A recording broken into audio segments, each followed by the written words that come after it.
네, 안녕하세요. 강북청소학원 전략담임 임민석입니다. 자, 이번 편은 2025학년도 대입 전형 신행계획 홍익대 편으로 왔는데요. 말 그대로 홍익, 널리 이롭게 하라 라는 뜻을 갖고 있는 학교고요. 한번 살펴볼까요? 자, 시행계획 요약인데요. 홍익대 같은 경우에는 지금 지난번에 건국대, 동국대 사실 이제 건동홍숙 이제 같은 라인이라고 보통 이제 보고 계신데, 그들 학교에 비해서는 사실상 24학년도 대비 큰 변화폭은 없고요.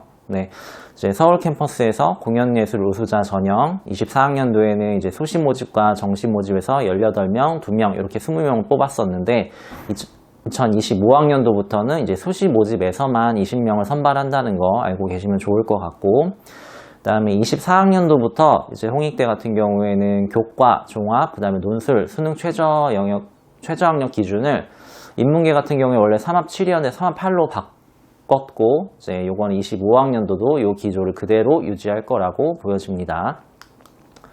자, 모집 단위별 인원은 보시는 바와 같고요. 이제 전체 모집 인원은 2001명에서 25학년도에는 1951명으로 줄었는데, 이제 보통 모집 요강이나 전형계획안 보시면 사실 이거보다는 인원이 훨씬 더 많을 거예요. 근데 요거는 이제 당구장 표시 보시면 이제 예체능을 제외하고 서울 캠퍼스의 정원 내 인원만 이렇게 표시한 거니까 참고해 주시면 좋을 것 같습니다. 다음 흔히 교과 전형이라고 불리는 이제 홍익대 기준으로는 학교장 추천자 전형이고요. 특징으로는 고교별로 10명 이내 제한 사항이 있다는 거 알고 계셔야 되고, 이제 단계별 모집이 아니라 서류 100으로 일괄합산 전형을 진행하고요. 수능 최저는 3합 8로 나중에 논술하면서 같이 한번 말씀드리는 걸로 할게요. 자, 모집 계열이랑 모집 단위 보시면 인문계열, 자연계열, 예술학과, 그 다음에 캠퍼스 자율전공, 인문예능, 자연예능 모두 학생부 교과 100%로 모집을 진행을 하고 있고요. 계열별로 반영 교과는 그 대신 좀 차이가 있는 게 인문하고 자연하고 이제 사회, 과학 이렇게 밑줄 쳐놓은 거 보시면 이 차이를 이제 보실 수가 있고요. 반영 방법은 공통 및 일반 선택 과목이 90%, 그 다음에 10%는 진로 선택 과목으로 이제 100% 활용이 되고 있습니다.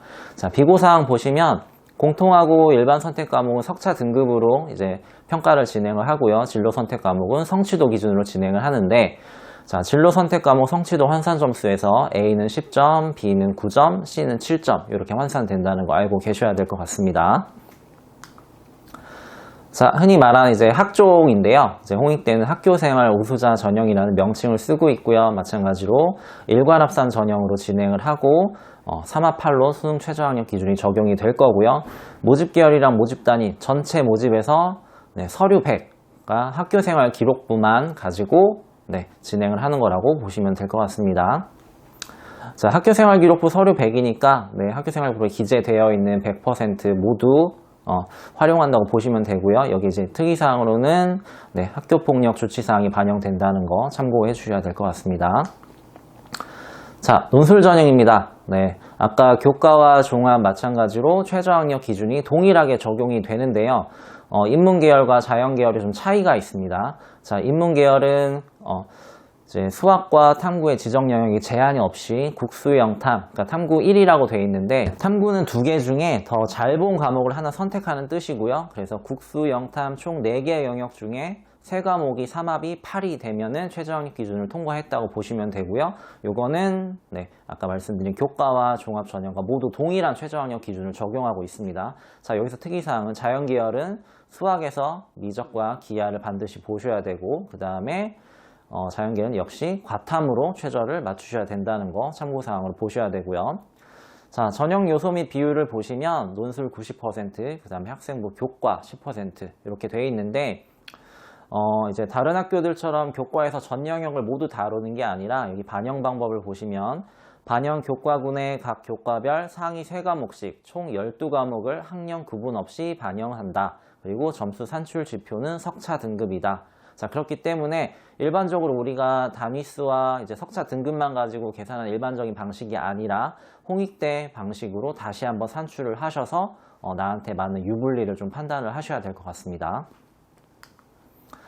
자, 정시 전형으로 넘어가는데요. 자, 홍익대 같은 경우에 대표적으로 다군을 모집하는 학교고요. 그 다음에 단순 표준 점수를 활용한다고 되어 있는데, 사실상 대부분의 상위권 학교들 같은 경우에는 이제 탐구 선택 과목의 유불리를 줄이기 위해서 변환 표준 점수라는 걸 사용을 하게 돼요. 그래서 예를 들어 인문계를 예를 들면 생활과 윤리 만점이 표준 점수가 64점이 나왔고, 그 다음에 경제가 표준 점수 만점이 70점이 나왔다라고 했을 때는 같은 100분이라면 이제 변환 표준 점수를 쓰는 다른 학교에서는 같은 100분이라면 동일한 표준 점수를 받게 되는 게 이제 변환 표준 점수인데, 홍익대 같은 경우에는 단순 표준 점수를 활용을 하기 때문에 경제 만점 70점이 홍익대를 지원할 때는 훨씬 더 유리하다. 그러니까 내가 어떤 과목을 선택했는지에 따라서 과목 간 유불리가 존재한다 라는 거를 참고하셔야 되고요. 대표적으로 이제 서울대, 그 다음에 홍익대, 그 다음에 국민대 정도 이렇게 보실 수가 있겠네요. 단순 표준 점수를 활용하는 대학이요. 자, 그리고 마찬가지로 자연계열 같은 경우에는 기존의 기조를 그대로 유지해서 미적과 기하를 지정 영역으로 선택을 하셔야 되고요. 과탐도 마찬가지, 자연계열은 사탐 영역을 응시하는 게 아니라 과학탐구 영역을 응시하셔야 되고요. 그 다음에 인문계열은 동일하게 지정 영역이 따로 존재하지 않습니다. 그래서 반영 지표 보시면 국어, 수학, 그 다음에 탐구 이렇게 모두 표준 점수를 쓰고 있고요. 영어는 등급별로 환산 점수로 밑에 보시는 표와 같이 1등급부터 9등급까지 극간 차이를 보실 수가 있고, 자, 그 다음 한국사는 이제 총점에서 가산점을 부여를 받게 되는데 1등급부터 3등급까지는 10점씩 이렇게 이제 가산점이 부여가 될 거고, 그 다음에 그 밑으로는 한 등급씩 떨어질 때마다 0.1점씩 감점해서 총점에 가산이 부여가 받게 됩니다. 자, 그리고 반영 비율을 보시면 인문계열과 자연계열은 좀 차이가 있어요. 아무래도 자연계열 쪽에 수학 반영 비율이 그리고 과탐 반영 비율이 높다는 거 보시면은 좋을 것 같습니다. 네, 총평입니다. 사실상 홍익대 같은 경우에는 기존의 입학전형 24학년도 모집요강이랑 큰 차이가 없고요. 이 기조를 계속 유지해서 수능 반영 영역도 자연계열은 미적과 기하, 그 다음에 과학탐구를 지정을 하게 되고요. 그 다음에 정시에서 단순 표준 점수를 활용을 하기 때문에 내가 어떤 과목을 선택했는지에 따라서 유불리가 존재한다는 거 참고하셔야 될 것 같습니다. 네, 그럼 홍익대는 여기까지 마무리하고요. 또 다음에 다른 학교로 돌아오도록 하겠습니다. 네, 감사합니다.